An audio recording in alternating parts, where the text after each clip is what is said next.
This is Season 4.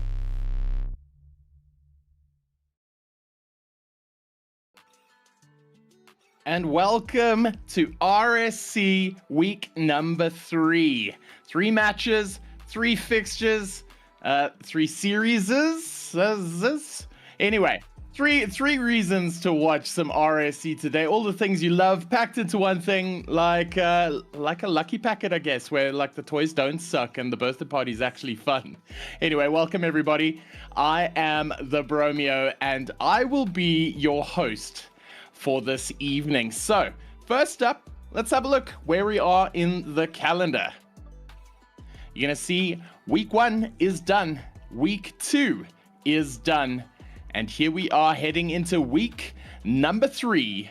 Do we have some action for you? But before we do that, just want to say thank you to a couple of people for making all of this possible, starting off with Genisus Extreme, our broadcast partners, the GOATs of all time. They are the men behind the scenes making all of this possible. And then next up, Nearstream, our prizing sponsor for the RSC LAN, which is coming up very soon as well, so watch out for them. But thank you so much to Nearstream for giving us their support.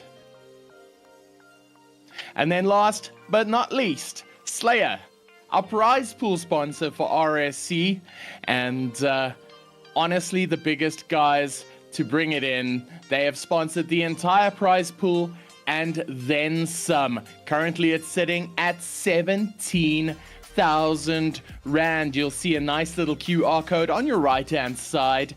Scan it, pick up a can, because for every single box sold, 50 bucks is added to the prize pool. You are actively making the prize pool bigger just from getting your energy drink fix in. So big ups to Slayer. So let's have a look at our schedule for tonight. First up, we've got Monarch Kings versus Shadow Darkness. Then we've got Monarch Jokers versus Azura Gaming Nightwalkers. And then back to Elite again with Ox Gaming Aurochs versus Cosmico. Well, let's have a look here. Cosmico Luna, also in Elite. So it's going to start off Elite, it's going to go to Prospect, and then it's going to go straight back up to Elite. So we have a fantastic game or 3 ahead of us tonight. So to do all of that with me tonight is Sir Pegasus. How are you doing, man? It's an absolute pleasure to be back here on the RSC SSA stream. There's going to be 3 series chock full of action today. We've got Monarch for that double header, so I feel like those managements got to be tuned in at the moment. Excited to see the upcoming matchups, especially with their current positions on the table. They'll be looking to claw back in these upcoming series. And tell you what, bro, both times I've been on, there's been only 3 series. I just seem to be the man to eliminate the final one every single time. So maybe if you stop putting me on the schedule, I won't be this unlucky charm. Well, unlucky charm it is. There isn't also going to be more than 3 casters on tonight. As you see, host usually doesn't host, but here we are. We're doing it tonight, and that's because I couldn't pass up an opportunity to cast with yours truly, Sir Pegasus. So let's have a look at this first game that we are looking at tonight, and that is going to be a game indeed. It's going to be Monarch Kings versus Shadow Darkness in the Elite Division. Anything we need to look out for, Pig? Well, these are 2 teams that are currently outside that play-ins range, with Kings currently sitting in 7th, Darkness in 9, though there has been a series victory for that Kings side. The rest of the results, very easy to read. It's 1 freeze all throughout, unfortunately, against the favour of these 2 rosters. So this could be a big opportunity for the likes of Kings to push themselves into those top 6 spots and try and separate that gap and be the gatekeepers of those play-ins, or for the exact opposite to happen and for Darkness to start shutting down those gaps off the entire table, and Elite might just become that tier to watch. Oh man, have we got a game ahead of us. So it is going to be an interesting one. It is a lower table clash, but both of these teams have something to prove. So as the players are readying themselves up on the field, you got to ask yourself some questions. Are Kings going to take it? Are Darkness going to take it? How close is this going to be? Remember, in RSC, there are only 4 games. There's no best of 3. There's no best of 5. There are 4 games and every single match counts. Right, Sir Pegasus? Absolutely. That's what makes RSC so fun, is it has that very, very specific rule set there that you're not going to see anywhere else. And it forces these teams that if they want to start picking up some points, they want to get themselves these victories, they have to dominate. And this is going to be the opportunity that Kings will be looking for. But Darkness, I don't think they'll be looking to settle for a draw here. Kickoff is ready to get underway here, Bromeo. And I'm sure that these 6 players are going to be frothing at the mouth to see it come. Well, they will not be waiting any longer. We are ready to head down to the field for the game. Number 1 action. This is Elite first up, and it is Monarch versus Shadow. And well, with this tier, you know about what it brings, ladies and gentlemen. High-paced gameplay that we are just going to have to quickly slam the brakes on here, as I do see a play from Kings immediately leave the lobby. I mean, that's just typical, isn't it, Bromeo, of this matchup? Well, it turns out there's a little bit of technical issues on which side we are not certain, but we know that the action will be right back now. So it gives us a second to make sure that we're into our seats, we're comfortable, we have that drink, we have that cup of coffee, because it is going to be some high-octane action ahead of us. Just having a look at chat. A little bit slow off to the start. Having a look, Papito's in chat. Drew's in chat. Mercy, Talot Prime, Raids. Of course, Raids is in chat. Man's always in chat. He lives in chat. He is the chat. So I'm just interested to see, starting off, technical issue off the bat. It's going to be an interesting one tonight to pick.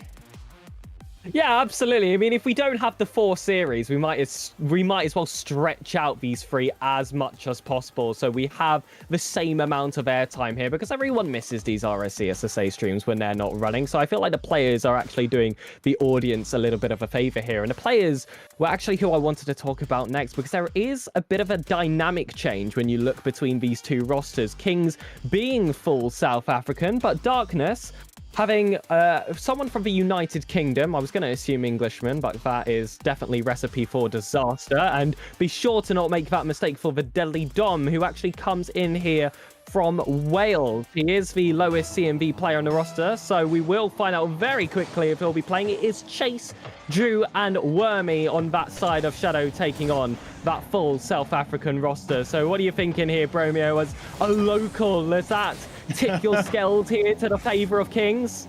Oh, well, I'm interested to find this out, because honestly, AGM of Darkness is your favorite Welshman. So I don't think we might see him play tonight, but both teams doing pretty well for themselves, and they're going to get it off to an absolute bang. They're going to make up for some lost time, as Chase playing it across into the middle. Some early trouble here as Wormy forced onto the fence, plays it up, takes the shot, but fended away.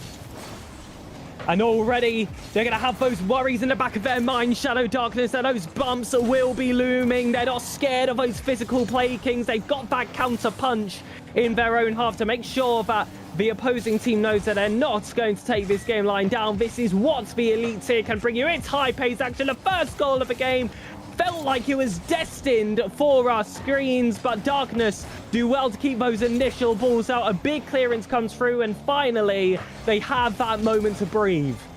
Well, they do indeed, as we've had a minute pass so far. Wabbit's taking the straight shot, electing to go direct to goal, post express, and Wabbit doing a very good job to return it in favor. Ronaldo going for the bump in the middle. Kachawi trying to get involved as well, and the pressure being applied by Kings right now is absolutely immense. There's disarray on the Darkness line. The shot comes in, and there we go. Monarch Kings pick up the first. And this is going to be the end you see of the Monarch roster. They do have a second series lined up right after this. for their prospect team. The Elites are looking to lead by example with the first series of the day, and as well, the first goal for Darkness to fight back from. Oh, demos abounding, pressure being applied, and we use pressure a lot, but it's an intangible. It's not something you can see, it's something you can feel. And right now, I could feel a lot of it as Monarch straight off the line there almost picked up a second. You can't panic if you're Drew. Did so well to get that in and out clearance despite the teammate's mistake. And these games are so vital to get yourself established. It's the first one on stream. Of course, there's going to be nerves from that alone. They had a little bit of a false start as well, just giving them more time between their last free play session and that of actual gameplay. But so far, Kings don't have really anything to complain about. Maybe this team opportunity will give them something to fight back from. Wormy from his own third does so well to drag it that full distance. And I love the way he turned his car there, made it look like he was going to go for something a little bit more creative. It was a rock, paper, scissors game, and Darkness came completely out on top. Well, you gotta love that, Wormy now. Launching the attack once more, couldn't get the second touch though, but you could feel the confidence oozing from him. They're playing with their tails up right now as Chase meets it in the midfield. Wormy with the banger, and did he get it off Bo's crossbars? Drew with the shots, and immediately wide. And what a game this has turned out to be so far. Darkness responding with all of the pomp and ceremony required.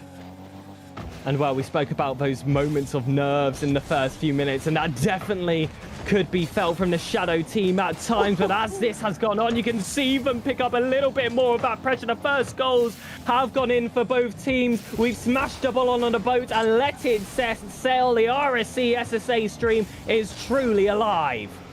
It is alive indeed, and 90 seconds left. The scores are still tied, 1 apiece. And Drew passing through into the middle, forcing onto defense now. Wabbit getting the touch across, but Chase will put in some chase. And the pressure continues. Wormy off the backboard, pass down to the middle to Drew. Drew gets the shot off the crossbar. And you thought just for a second Darkness were going to pick one up. A lot of boost investment on that one play, but they've done well to recover themselves here in defense. A demo as well is going to try and nullify the offensive pressure of Kings. That counter-attack comes quick. Chase already up to read that second ball. It's a tough angle, but still on target.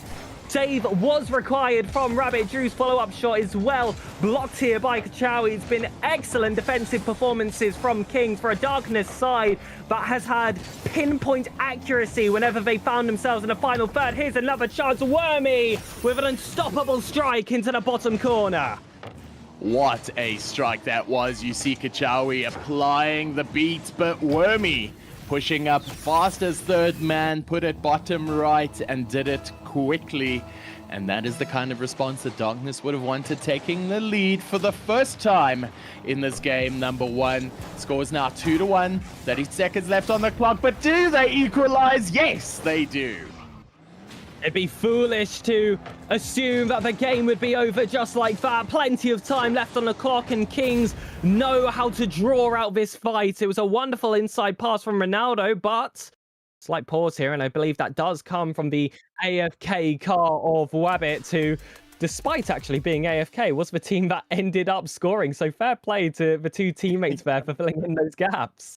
Well, fair enough, but unfortunately, hate to see a technical timeout again in this fixture. But sometimes these things happen, and what a time to do it. 30 seconds left on the clock, 2 apiece. I don't think any goals are going to be reversed, but at this point, it is looking tense. So, Pick.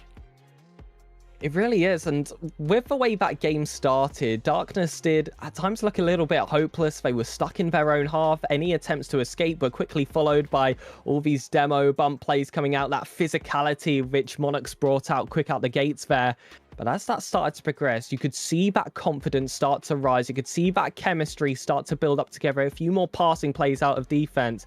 And I feel like the few moments that were indicative of the improvement of that team was when they got themselves into the final third, and how many times we saw that ball blasted off the backboard. We'd see a dummy play from the second man and the third one go through. That just shows that the communication amongst those three is at a perfected state right now. As long as they've got the gameplay to match and they know how to just tighten up that defense, they could continue in really good stride here and save their season here in week 3.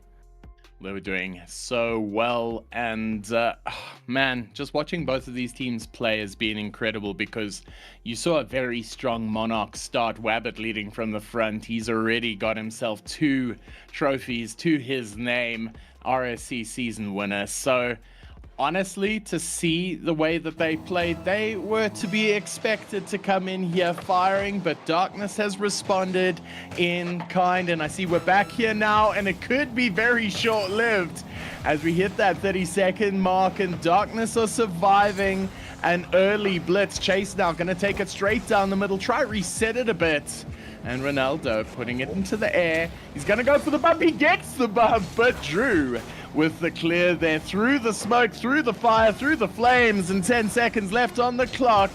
We're looking at a very real possibility of an overtime.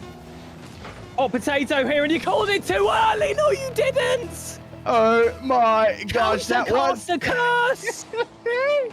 Kings doing their best to put it through to an overtime. 2 players saving away the 3rd shot, and Darkness surviving the scare for now. Drew taking the shot across, and what is that poetic justice as Darkness takes it in 10 seconds of overtime. I can't fake, bro. What on earth was that? In the final seconds of regulation, you called there would be an OT. Kings look to shut you up there with that chance. And then silence themselves there. And by the way, if the first player on the line didn't make that save, the second player of the same team would have made it. I've never seen a situation that I don't want to call it unlucky. They were in that spot. There was the entire rest of the goal to aim for there, but you still got to feel bad for them. That was absolutely incredible. I say incredible in the bad way, not the good way, because wow, I don't have words for it. Honestly, Monarch should have taken it in the dying seconds of that game, number 1. Darkness pulled it from the darkness into the light and picked up that game, number 1, 3-2 in overtime. And what a firecracker of a first series this has been, so Pick. Absolutely. What I love about RSC, SSA especially, is that you only play 1 series a week, so it's so easy to see the effect that this is going to have on the table. There's no secondary matchups you have to worry for. As it stands, Darkness are now just 1 game win away from Kings. This is a huge opportunity to leapfrog that spot and even go that bit extra, because you've also got the likes of Luna and Ali runners on the same amount of wins at the moment, albeit still with their own series left to play. Oh man, I'm excited to see what the second game brings us. And right now, it is time for the game number 2. It is Monarch in yellow, it is Shadow in red, and shots immediately come flying in this first couple of seconds. So Sir Pegasus, I do not want to see a thing change this game. I would not give any advice to any team. It has been absolutely perfect so far. Moments of magic, moments of chaos as well. What more could you truly ask for out of a series? Demo comes out, and through the smoke, Ronaldo's been able to find that space inside. The first goal will go in the favor of Kings. A story all too familiar to Game 1. This is a time to rewrite history. It is time indeed, and again, Monarch picking up the first goal. And a good goal indeed. Ronaldo takes the shot, gets the reset, but unfortunately couldn't convert that possession. As Wabbit now forces into the darkness half. Creates a little bit of chaos in the corner there. And straight away, Drew trying to get the shot out. Ronaldo puts it in. Ronaldo is Lamuck. By the way, in case you didn't know, chat, this isn't CR7, it is Lamuck, and Chase now passing it off to Wormy and gets it straight back into the Kings corner. They're wanting to settle this game down a little bit, but it has been incredibly high octane from the very beginning. Oh my gosh, can they save it? No, they can't, and it is Wormy picking up that goal, but honestly, look at this. Pandemonium in the 6-yard box, and that's all caused by Drew's bump. The other two players are forced in such an awkward position to try and recover, but ultimately that was the death sentence. That one tap from Drew to send that player wide. And if this game continues to be so close and so physical, it could be the one of the season. Wabbit going for that double tap, doesn't quite land, got himself that flip reset as well. Unfortunately, had to force that one back for recovery instead. Speaking of recoveries, Wall dashes forward here for Remy, tried to find Chase. Instead, this ball will just fall outside the 6-yarder. Third man couldn't get himself involved, so the second man has had to cut rotation and making sure that that net is covered. And I'm really appreciating actually the patience of the third man on Darkness. I'm a third man myself for all the teams I play for. And do you really need to know when to keep yourself involved in that attack or stay all the way back? It's a lot of responsibility to one man. A lot of responsibility indeed. Pinched off the corner there in Darkness, almost picking up a pot shot. Right now, it is following the script. King scored first, Darkness scored second. And if anything is going to believe now, it's all upon Darkness to put in that pressure if they want to break the script here. Kings, can they do it? Cleared. Straight down the middle. There is a third man back. Modsy getting the touch and Chase with the 50 though. Demo on the line, but Ronaldo back just in time. And that puts Kings out of trouble for now. He's going to let that ball drop in front. Wabbit couldn't take it over. Modsy's facing his own net here. Had to make a decision to go post to post instead. Hit it right back into the corridor of uncertainty. Darkness will pick back up possession. They don't have much boost to work with. The one man that had any is beaten by Modsy.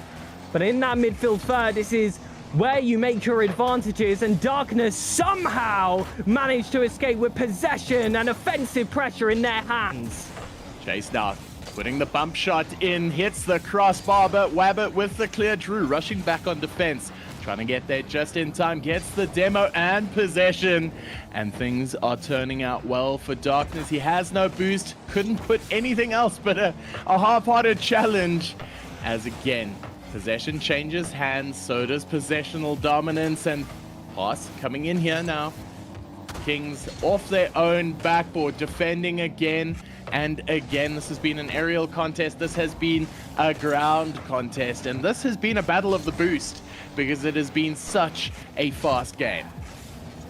It's suffocating when you are consistently that defensive side, but you still have to keep your head screwed on if you're Darkness. You have that advantage. Don't throw it away with a silly stray third man. They haven't done that so far, and that's what's allowed this game to stay close. But one shot comes through for Ronaldo, and Lamek is going to be very happy with that one heavy touch from Drew and the fact that he's able to remain prolific.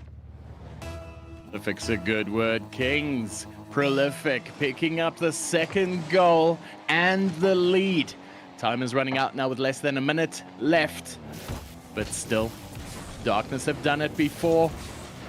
They want to do it again. But Monarch enjoying a lot of possession and a lot of patience, you'd say. And they would be happy to park the bus on this one. They will wind down this clock to the best of their abilities as Ronaldo takes it up the side. And still not out there. Shot coming in. Modsy gets the clear. 30 seconds left.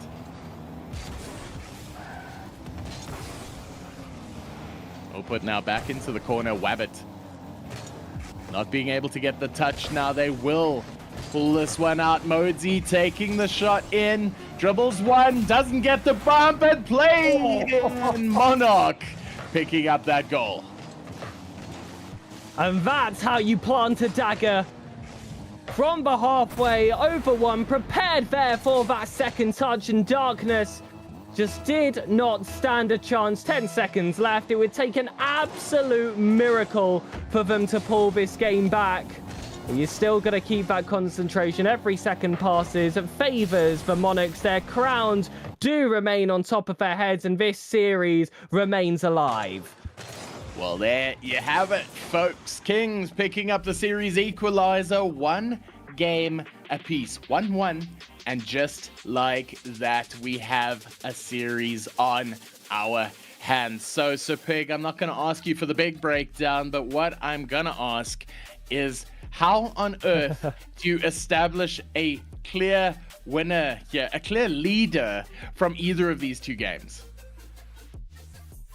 It's too tough to call because you've got the side of Shadow that are planting more of that possession game now as the game has progressed. They had a little bit of a slow start in game one, but I feel like from the second half of that game onwards, it's been all them in that offense. But Monarch, with how strong they are in defense, they've not really had to care all that much. And when you've got players that are so prolific in that final third, it doesn't matter how many chances they get, as long as they score from them every single time. And for the most part, especially in that last game, they proved that they could do exactly that. I mean, if you had taken just a 10-second snippet of that game, I'd even extend it to 30, and you saw that the final result was 3-1, you would never predict that it was in their favor. An astounding victory from some very intelligent defensive play. And it was a low-scoring affair, ultimately only coming down to 3-1 in the end, and that scoreline was flattering. But in the end, it does not matter. Kings picked up game number 2. We are now in game number 3 of this 4-game affair, and Darkness will want to respond. They'll want to return the favor. And it's starting here right now. Modesy with possession. Doesn't have the boost though. He fakes one in. Wabbit trying to go for the bump, but Chase, having none of it, gets the clear. There was a clever little start there from Kings. Darkness as well to read the play. That was technically an open net for Chase. Instead called for his second man, but by that time, Kings had fully regrouped and a counter-attack could form for them. We know how dangerous they are when they can get themselves possession. Ball back across. Shadow will take it. Drew opens up that score, making up for previous mistakes. They will indeed. And Drew getting the simplest of tap-ins. Kings scrambling back on defense, not being able to get there in time, which means Darkness, for the first time, get the opening goal, and it bodes well for their chances. So, let's see what happens now, as Kings will attempt to make sure that the script is followed as they apply a little bit of force into the corner, trying to get the shot across, but not quite there. And Wabbit, probably wisely so, hanging deep.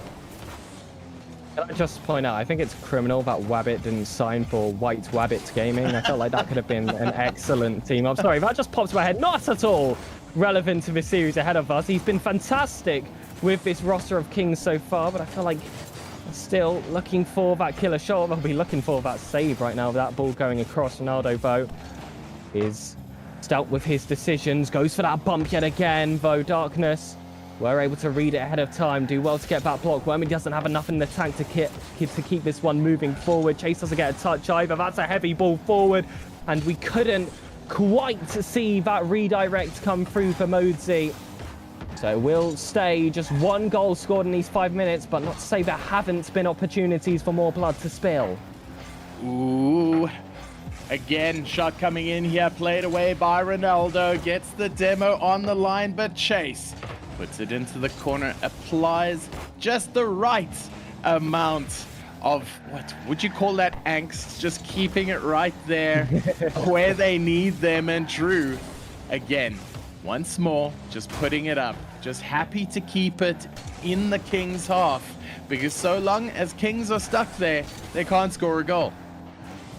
Wormy takes it over one. It's a self-pass off that sidewall. Looks to find a teammate this time. Felt like could have gone for the shot instead. That's going to be an opportunity. Arrival 150 brings the favor back to Shadow. That's a misread from the first man. The second one blasts it right at the keeper. And again, Darkness not short of chances, but only 1 goal seeing their favor in this third game. Well, the chances, they're becoming harder to capitalize on as both teams are starting to read defenses. This one's going to hit the backboard. Chase goes for the spoil and hits it up against the backboard, giving Kings a tiny reprieve, but it is not long lasting as Chase applies the pressure down the middle. Wormy straight down the middle as well.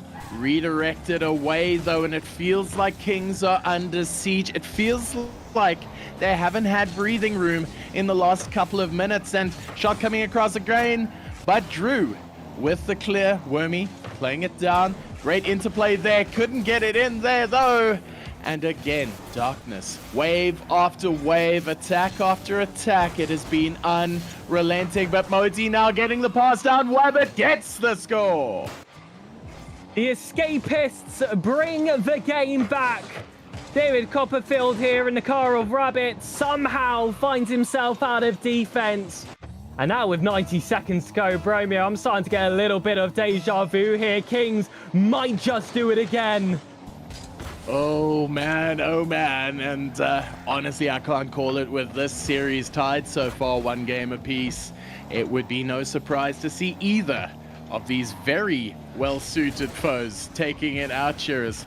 Chase, gonna put it into the corner, but Wabbit, enough time to clear it out, and you'd feel that with time ticking down, they will start putting it in the places that count. They're not going to do, well, let's call it going through the works, trying to grind it down. This isn't waiting for a mistake. This is waiting for an opportunity as Chase goes under one, but couldn't go under the other. And that is some fantastic defense from the Kings. Wabbit's back in that corner. Slams it right down. It's a heavy touch. That's going to go straight to the car of Darkness. Ronaldo's in an awkward position off that back wall, but post to post yet again is all too familiar for the Darkness offense. Chase doesn't have a real opportunity to strike with that area. Also, Modsy takes it close. Beaten by Drew. Has to cut in from the corners, but his teammates stay composed, stay behind, do not want to concede a play in regulation, though Ronaldo wants to make it happen. Drew again has time, goes for the boom ball instead. That's one of those opportunities where I'd be screaming at my teammate to keep it close, but still working in their favor. A highlight play attempted by Wormy, but ultimately, is this going to be a return? Will there be a goal line save? Not this time, Bromeo. We return to overtime. Well, overtime it's been for the second time in 3 games, and Chase going up to the air, tries to go low once more, doesn't get it that time. Fool me once, but you won't fool me twice, as Wormy forced onto defense, dodges the bump, and Drew gets the touch, but couldn't get the pass. And ultimately, Darkness survived the early opening attack of a very rare Kings foray into the Darkness half. See, with the neutrals 50 there in field, it's going to go up to that second man, Wormy, who catches this ball across. Wabbit does well to keep himself grounded, wants to bail away from this play after the clearance. It goes back off that corner. Bumps are a potential here, but Ronaldo manages to escape it with his first 2 touches. Drew going down for a bit more of those physical plays. It's an excellent 50 from Wabbit to progress the play, and now Darkness are just forced to dribble this ball horizontally. They want to make that play forward, but Kings are doing so well to siphon all these opportunities off to the corner. Despite that time in their half, we really have not had any shot that's been a real threat to Kings, although that mistake might have just created it. You cannot waste that chance. Darkness will secure, at minimum, a drawn game. Well, there you have it. The simplest of backboard touches. I say simple, but that was a pretty sexy shot regardless. And Darkness picking up their second game in game number 3. So here we are on the precipice of the final game. And still, it is too close to call. We've been forced into 2 overtimes across these 3 games played so far. The chance of an overtime in this game 4 has never been higher, Sir Pig. But you gotta say, if the law of averages want to fold out, what, favor Monarch maybe? I feel like this is, of course, Kings versus Darkness, but I feel like we should rename those 2 teams to quality and quantity, because that's what these games have been so far. It's all about what you favor there. They've had all the chances, that Shadow side, but honestly, the shooting department hasn't quite been in. It's closing hours. Maybe it's a bank holiday. I'm not sure what to call it for there. Monarchy have been way more efficient when it's come to that stat, although that's not what played into their favor last time. It was that suffocating pressure, that one mistake forced out, those law of averages, like you called out before, they're going against their favor. And I feel like no matter the result of this last game, Bromeo, people cannot say that draws are boring, because that just means you haven't been tuning into the stream. It means you haven't been watching it indeed, but the chance of a draw is very much there, and I feel a series like this deserves a draw with the way these two teams have been playing. So again, once more and for the final time, it is Kings in the yellow, Darkness in the red, and straight off the bat, there's a bump. Can they get the shot in? No, they can't. Fended away by Wormy. And this is going to be the game to take the higher position on the table as well. As it stands, both teams will be sitting on 5. So this is going to be an important one for the remainder of the season. It is only a single round robin at this league play stage. You do not get those second chances until playoffs. Should you make it there in the first place, Drew pinches this one back off the corner. It's going to be safety back to the Darkness half. Chase will take it across. And it's more danger in those first minutes. Oh, but danger averted so far as Ronaldo takes a very favorable 50 in the midfield. Couldn't quite follow that up and through could the Kings, but an errant shot goes wide, and then Mosey picks it up on the run of play. And this is excellent positioning here from Modi, knowing that he can stick around. There's a chance here for him to be that fox in the box at that far post. And he fills that role perfectly, and it's not an isolated incident where we've seen Kings take this first goal. So we know that they have to maintain that concentration for the final 4 minutes. Oh my goodness, a pre-jump play there from Ronaldo. Almost doubled their lead immediately, but the Stars could not quite align in that instance. Stars not aligning indeed, but the shots are aligning for Darkness, as they're doing that quantity over quality thing by peppering this Kings defense. And right now, they're holding out so far as Wabbit. If he gets the catch, gets the shot. Couldn't get it in, though. Crossbar is his nemesis. Wormy couldn't get ahead of that for the bump chase. Taking the 50, but Ronaldo so brave on defense, facing attack after attack. And as it descends into chaos, it'll favor the Darkness, because shots, especially the errant ones, tend to go in. I love the way Drew used his flip there after accidentally coming off the ball for the secondary 50. You have to get a bit creative in those positions. Chase does in the pocket. And that keeps that ball moving forward. Is able to chase a demo as a result as well. Kings have the offense, but it's thoroughly weakened by those boost counts. Ronaldo still fancies his chances, however. On the recovery, out of the abyss, out of the respawn, Kings have been able to regroup. But when you're coming out of the abyss, Darkness is always looming to return.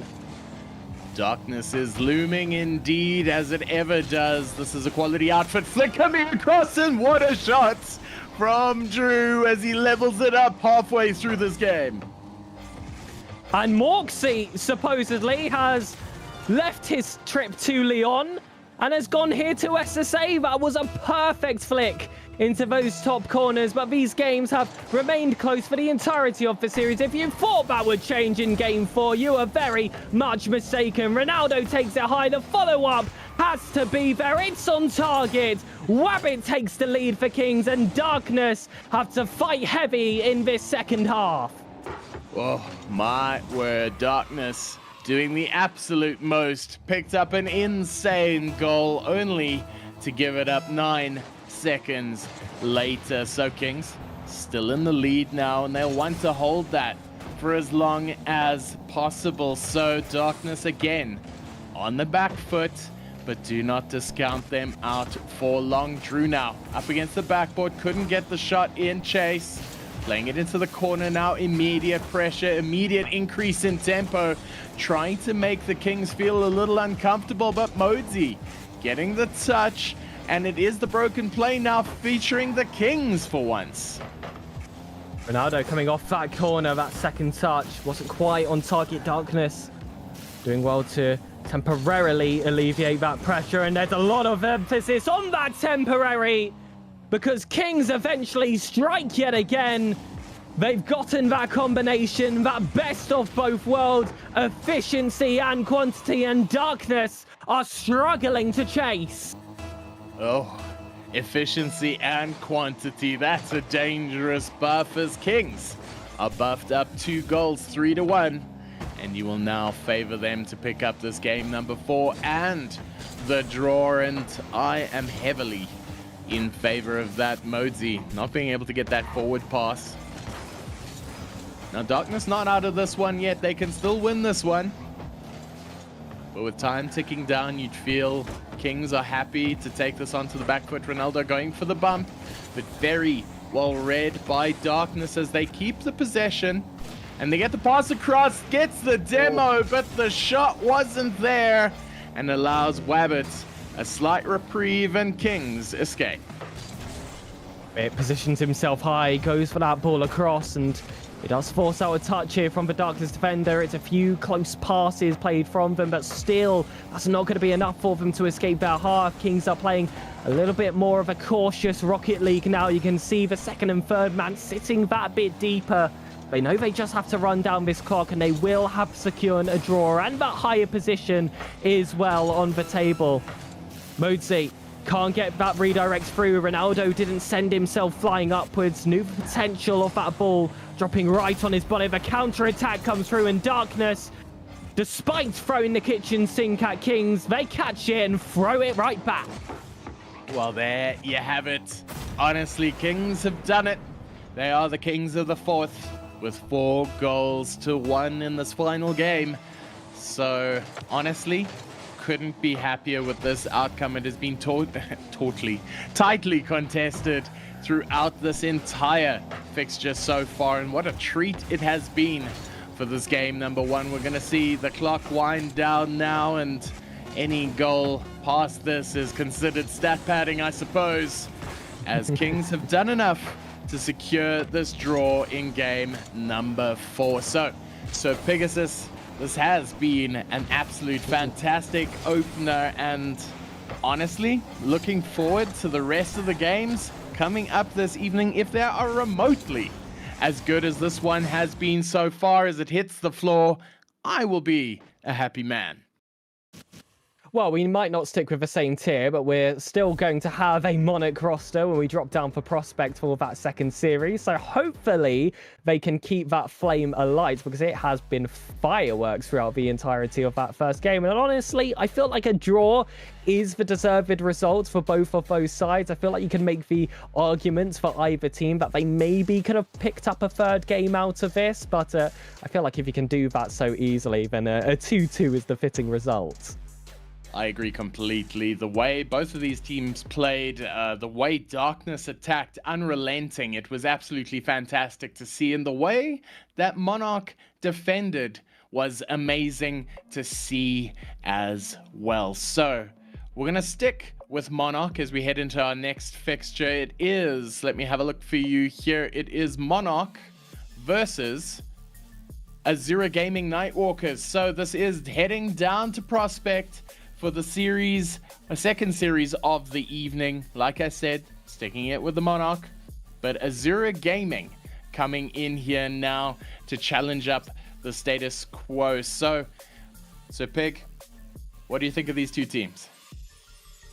I'm very excited for this upcoming matchup. The thing is here, Bromeo, I love to make predictions in every single tier except Prospect. This is truly the place where I feel like anything can happen. That's why I feel like it always makes for a good section of the stream. Sure, you get your high-octane gameplay when it comes to elites, but in Prospect, it's that chaos factor. It's the fact that anything can happen. It's the main developmental stage as well in your Rocket League career, so you can see players start to pop off halfway through the season. So honestly, I'm just going to have my eyes peeled for all 6 of these players, because the grassroots is where legends are made, and Prospect is where it has to all begin. And begin it does. Nightwalkers losing their first fixture, picking up a win on their second, and Jokers undefeated so far, 29-4, 12 conceded, and ultimately looking great in pole position. But there is not much separating these two teams. So Pegasus, like you said, it's Prospect. It's where dreams are forged in the fires of mediocrity, because ultimately everybody aspires for higher. But right now in Prospect, passion is where it's at, and it never lacks between these two orgs. So I know we don't have a prediction up on stream, but can I fancy you for one? You know what? I like an underdog. I'll go for Nightwalkers 3-1. Let's really mess up the status quo here in Prospect. Ooh, okay, all right. Nightwalkers for 3-1. Do you know what? Let's keep that status quo getting messed up. I'm gonna go Jokers 3-1. That is the safer bet. I suppose it's the money man bet. It is the boring bet. But I suppose Jokers are a team that are the least likely to be boring with a name like theirs. So we're setting up for this game number 2. We'll hear from production soon enough when we're ready to go to the field. And that allows us to just have a look quickly at these rosters of both teams. Having a look at Azura Gaming, it is Big Ben Kahuna, Eben Fenta, Suckers, and Black in their prospect roster. And Monarchs is Creven, Flace, Swifty Rocks, and A50 Cluty, both very, very well-rounded teams, because Big Ben Kahuna coming in at a 1250, very close to that threshold. Creven for the Monarch team also 1245, very close to that threshold. So it looks like they've gone a top carry heavy, and straight down the middle, Eben Fenter at 1180. It is a little bit more of a balanced side, whereas it looks like Monarch have wasted a whole lot of CMV, because they're about 200 CMV shy of cap. So let's see if that pans out for them, because it has been so far. The vibes have been immaculate. They've won both of their games so far. So that begs the question, so Pegasus, is CMV everything? Someone who's always in the, lower CMV ranges for whatever tier he finds you in. Absolutely not. No, I'm just kidding. I'm also formerly a manager, so I know the importance of it. But the value in the CMV isn't the number itself. It's the value that you get from the player from that price. So sure, you could be a high CMV. You could suck. You could be not worth it, or you could be a lower CMV and you could be worth a whole lot more. So that's what I'm going to be really looking out for this Joker side, because despite them, like you said, being 200 CMV below cap, they've already landed themselves a sweep this season and another victory. 7-1 is their record at the top of the table. It's going to be a lot for Nightwalkers to try and disrupt, but they've also got a victory in their history. Let's see if that becomes their presence. So gold again for the Jokers, and Nightwalkers in a very stunning, are we going to call this a purple? Is it a fuchsia? Where are we going here with this color? It is a strong one regardless, and let's see if it applies the Nightwalker buff. It might do indeed, as an early foray into the Joker's half is rebuffed, but the pressure still there. The ball not away just yet. So having a look from early scenes here as we approach the minute mark, it has been all Nightwalkers. There's been power from purple. We discussed that a little bit on Just Saying, so I feel like Nightwalkers would be rather taking that color on for this series if they want to try and take a victory over Jokers. And demos are coming out already early, and that's something that we've seen very common in a lot of these matchups. When the game's a lot slower and players don't really want to commit themselves all too far forward, they go on a little bit of a demo barraging run, let themselves be known early into the game, see if they can tick off some of those opponents as well, because this is the grassroots. There are still some players that can get frustrated from that, but can I tell you what's even more frustrating, Bromeo? Being 90 seconds in a game, coming up to that front post and having to slam on that break and then turn yourself right on around. I actually had a conversation with Irby just before the season got into full swing. He said his team were very happy together and they were training all the time. So will that pay off tonight? Will the purple power respond? But for now, it will not, as Swifty Rocks picks up the equalizer. Well, we know that Monarch love their close games. We saw in the series beforehand. We're seeing early signs of that as well in the second. But with only one goal apiece, that's where the game really set alight in the match beforehand. So this is where we're into that regular stage of Rocket League, I guess you could say. We're past the warm-up point. Everything now is going to be tried and true. This is where you really start to make your marbles. Great play off the corner. Shot flies on. It's slightly wide off the net. Even still, a Nightwalkers player was looming at our front post. Oh, man, what a game this has been so far, Swifty. Putting into the corner. Ooh, it's dangerous. Can he pick it up? Saved away there by Black, and ultimately just needed to happen. So can we see a shot coming in here? It's gonna go wide into the corner. The recently demoed Earby picking it up, but A50 Cluty coming in screaming with that wide rotation, which you so often see at prospect level, looking out on the hunt, looking for the kill, looking for blood, and so often they find it as Argy Bargy turns a little deadly, and once again played straight down the middle, fended away by Big Ben Kahuna as he launches his first attack.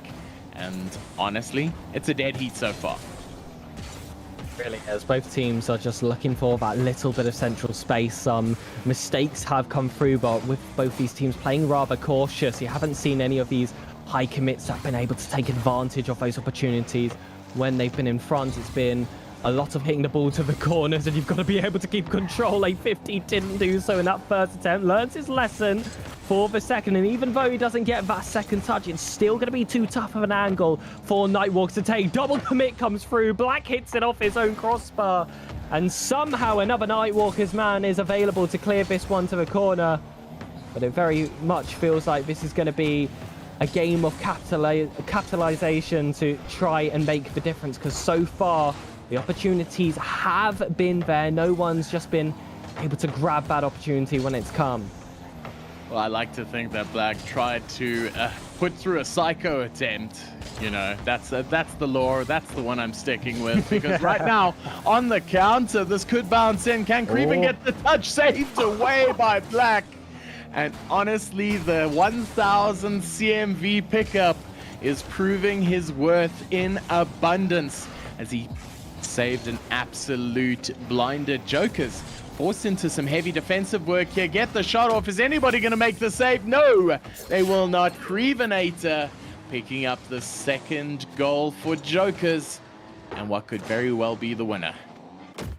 He sets himself up really nicely for that shot. Doesn't jump too early. Times it with perfection. Hits it on the right area of his car for that top corner. What I find at a lot of these CMV ranges, you see players that do rush their offense. You didn't see it in that occasion. And that calm play, I'm sure, is what has gotten Joker so much success so far already at the early stages of league play. Though Nightwalkers are proving to be a challenge. Being a challenge indeed. As this time winds down now, Nightwalkers are going to up the tempo. It's been a very high tempo game so far, as played up against the backboard. Their shot coming in there by Creven. He is their sharp shooter, and looking to be the MVP for this series as he keeps the pressure on Nightwalkers, doesn't allow them to escape, but there is one escape here. Can Ben get the shot across? He can hit the backboard. It's going to bounce down, and there it is. Jokers pick up game number 1. Black saw his name in lights there, went for the pre-jump, had a little bit more time there than I think he initially assumed, but still a very, very close first game, looking very much like the series before, although the gameplay, of course, does have its fair few differences, but it's still some end-to-end action. You're still seeing a lot of these chances come through, and Monarch being that team with the higher efficiency. I mean, that's just going to be a part of the organization. That's the culture they have instilled. They have less CMV on the roster, but with what they've been able to do with those few players just shows that the management have truly been on it in that preseason.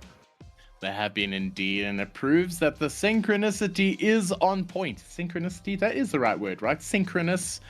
They synchronized. I like it. If it's not a word, Bromeo, it should be. Yeah, I feel like is the result we're going to go for there. No, I'm not sure it is. It sounds like a real word. I'm going to go for it's a real word.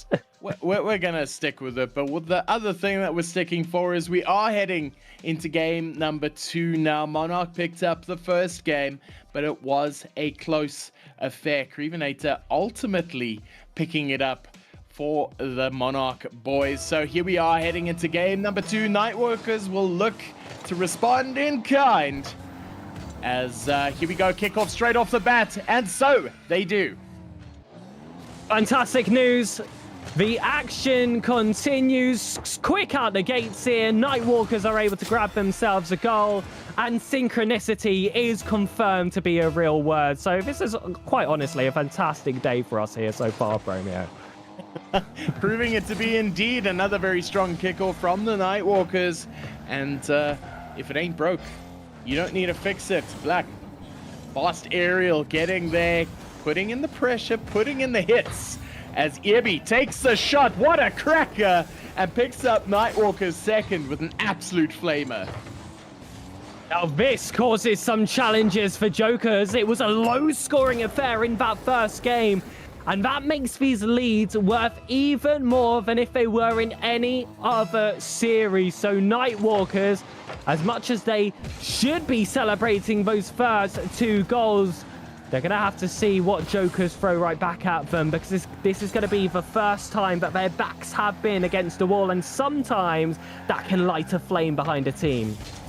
We're talking about lighting flames and fires. Nightwalkers are lighting it up just fine as Big Ben Kahuna puts in a, let's call it a fake, straight into the corner now. They're not out of it just yet. The pass coming across goals.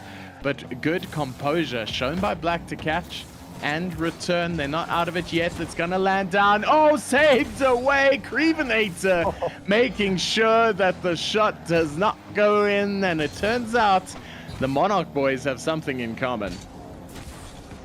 A50 forces that ball forward. It's heavy off the first Nightwalkers, man, but challenging the corners is so risky when you don't get those touches, and Jokers are going to feel the brunt end of that. It was a cutting ball there from Swifty, but has kept this play alive. There's been a few chances now where you could credit that Nightwalkers should be 3 goals behind, but should have, would have, could have, didn't. Nightwalkers finally have.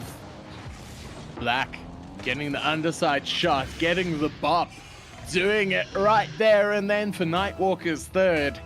And they'll be happy with their progress here in game number 2 as they picked up 3 unanswered goals so far. And Black playing his heart out and making sure that Nightwalkers are looking incredibly strong to return it.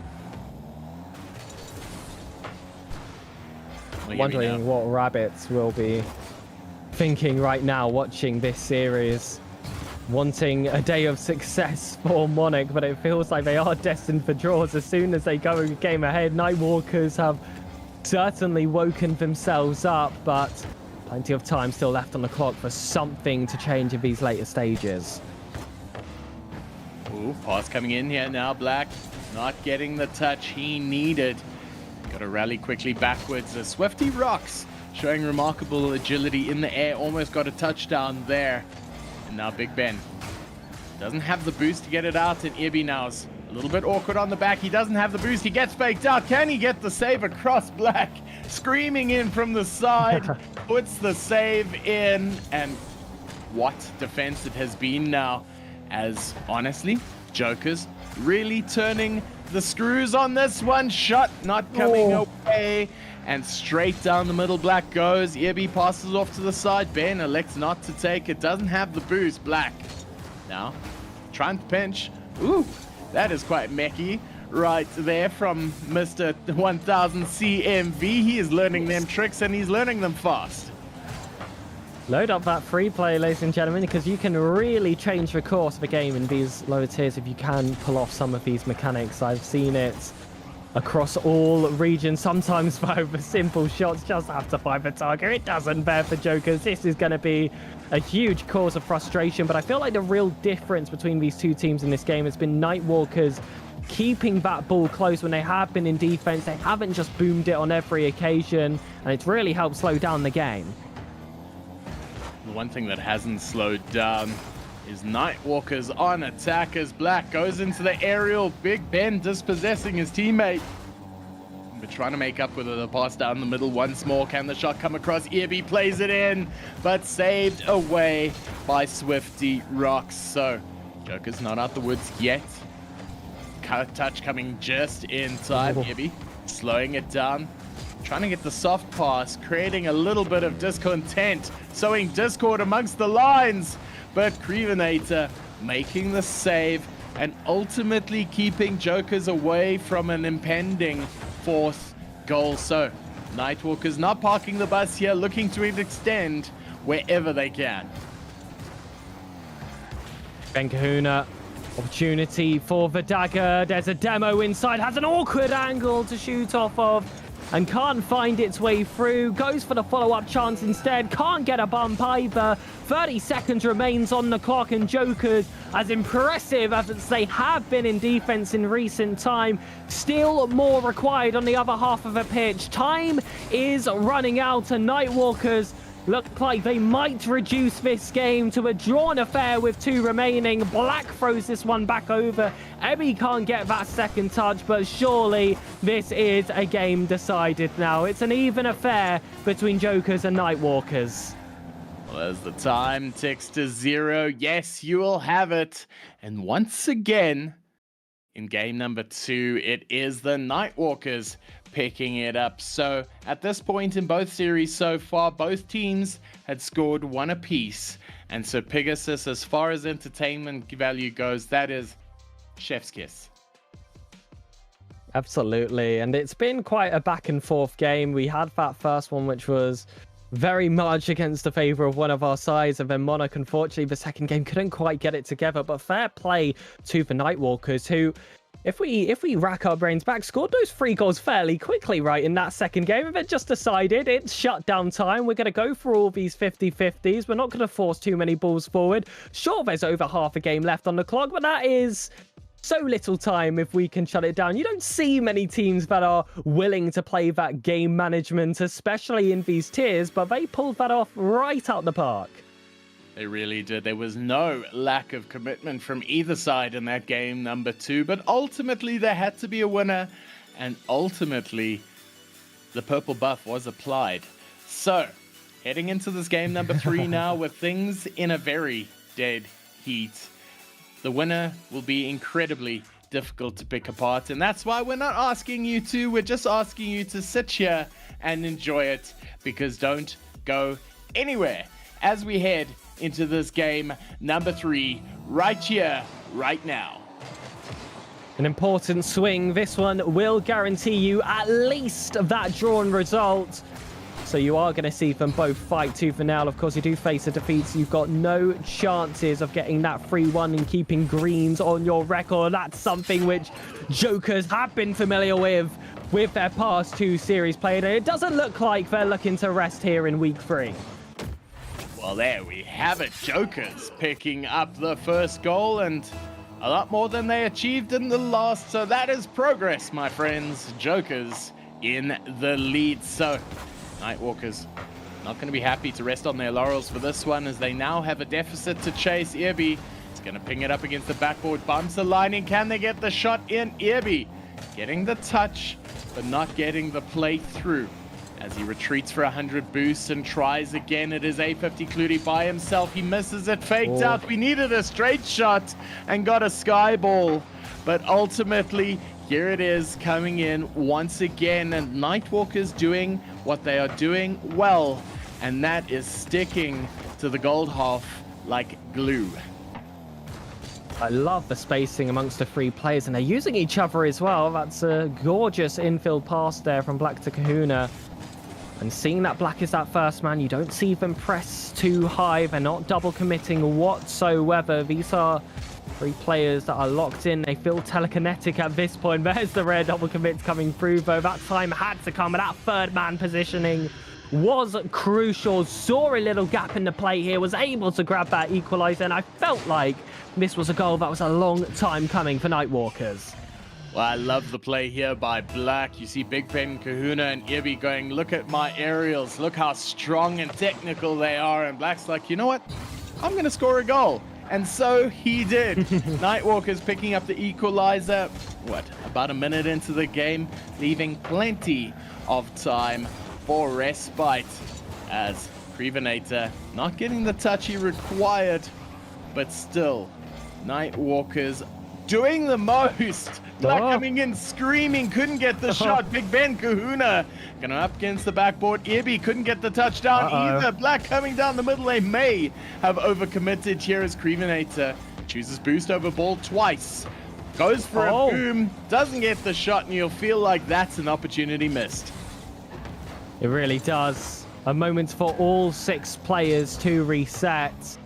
But that should have been it for Jokers. They will get their second chance. Bumps yet again. The second man not going on the end of it. And that's something we've seen from both colours now on either side of the pitch. It is chaotic game. Ladies and gentlemen, welcome to the Prospect here. Welcome to Prospect, and right now, Prospect's dead even.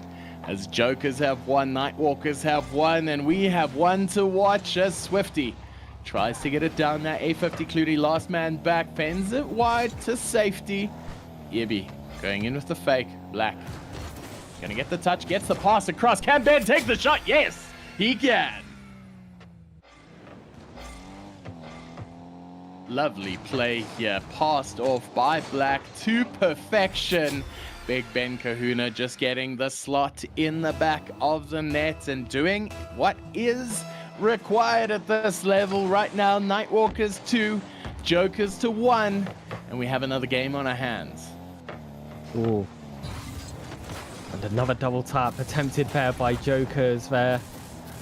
Maybe called Jokers, but they're still looking for that ace up their sleeve to be played against Nightwalkers. They do not want to see the organization drop to another drawn game because, as well as their runs here on the league table, they're going to be looking to get those franchise standings in their favor as well. That's why the management's going to be following closely. Even though Jokers have that top spot, you want to create some distance. This is a chance to do so. A chance flies on, but unfortunately, back of the net not found until the follow-up. Well, here we have it. Crevenator getting the bounce shot. That's a Coco training pack special. And now it is tied 2 apiece with 2 minutes left. So this is a game, again, for the ages. It is going all the way. Is this game 3? A50 Clutie trying to get the pass across. Gets it a little bit too deep, though, forcing Swifty onto the back. As Crevenator now. He's going to let it go. He's going to be patient, and that is a hallmark of his play. He's a very patient player. As Black coming in with a fake. Ibby cutting across, happy to pick up their corner boost. With the theft, puts the pass in. Can the shot be straight? It is, but hits the crossbar.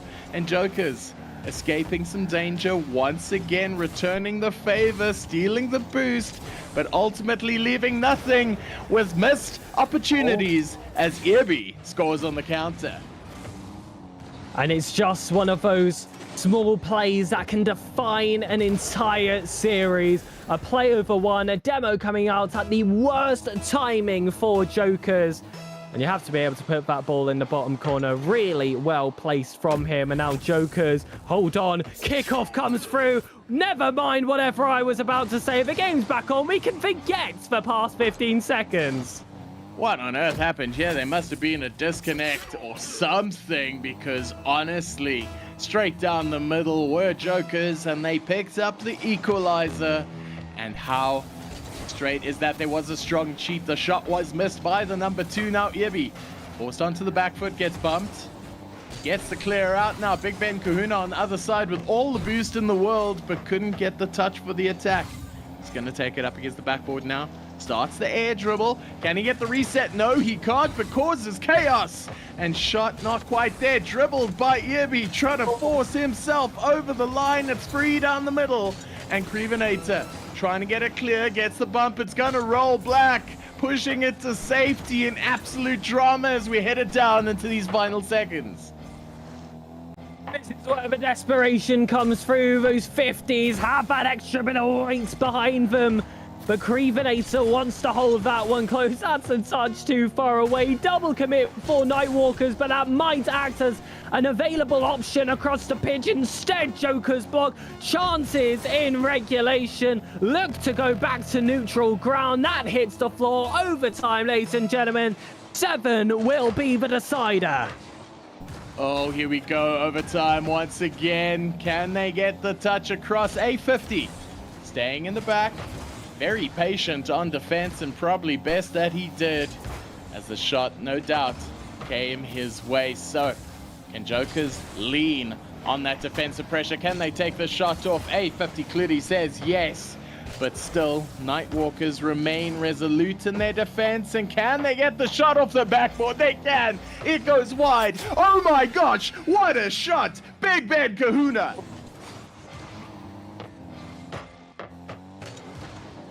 Let's just bathe in this shot. And I said that a mechanical play in Prospect could change everything. It has for Nightwalkers. That is insane. That would be a highlight goal in any tier, let alone Prospect. My gosh, I was just sitting there watching that, and holy moly, what did we just witness? And game number 3 had plenty in store for us. We're going to call it a skill shot, because ultimately that's how history will remember it. And Nightwalkers picking up that game number 3 in absolute style, so Pig.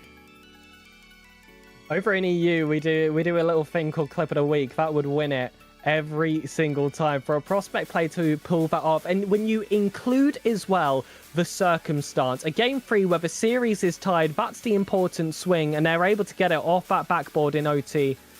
Wow, we've said chef's kiss so many times, but we are really well fed now. Very well fed indeed, as we're heading into this game number 4, and AZG are going to look to take it in style. But as Monarch shows they have the determination, they have the defensive grit to pull this one back. Are we going to see another tie like we saw in game number 1? Or are we going to see a game 3 win for AZG? You're going to find out shortly as we head into this final game.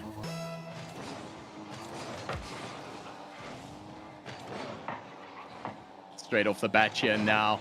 Crevenator going in for the bumps, going in for the demos, but Big Ben responding with a bit of skill straight off the bat. Unperturbed with the pressure as Ibi now goes in, attempts to steal the boost, attempts to steal their hearts, but ultimately returns with naught.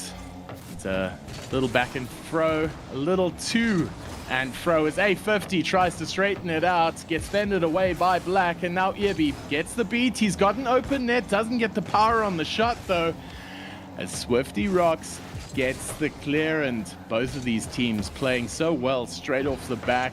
Very good defensive composure by Crevenator, and from Nightwalkers, Big Ben Kahuna really showing their star power as Swifty Rocks passes it deep, straight down the middle. It's going to hit the backboard, but there's no chase on that, meaning Big Ben gets the reset on one, gets the touch, but ultimately bamboozles his defense.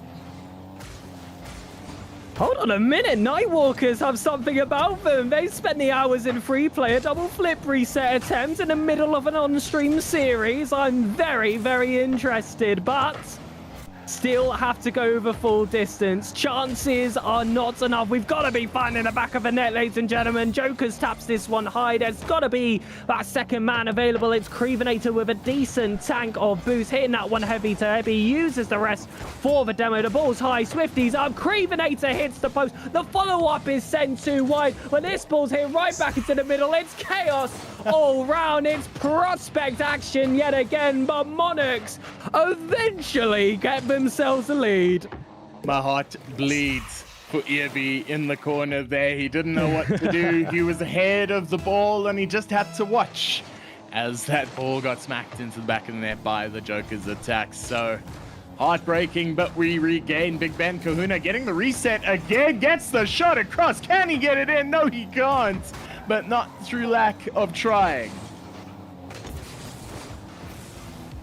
Doesn't matter how you score them, Jokers will be very happy to take that lead. And again, it's going to be a Monarch side of fighting for a drawn result. That's awkward, though, from Swifty. They had that player right behind to clear the ball forward, though, back to this neutral ground. But Kahuna double tap. Nightwalkers again going for those mechanical plays. There's a second man waiting low to get the dirty work done, but Jokers have got the clearance in this instance. They are fishing for these mistakes.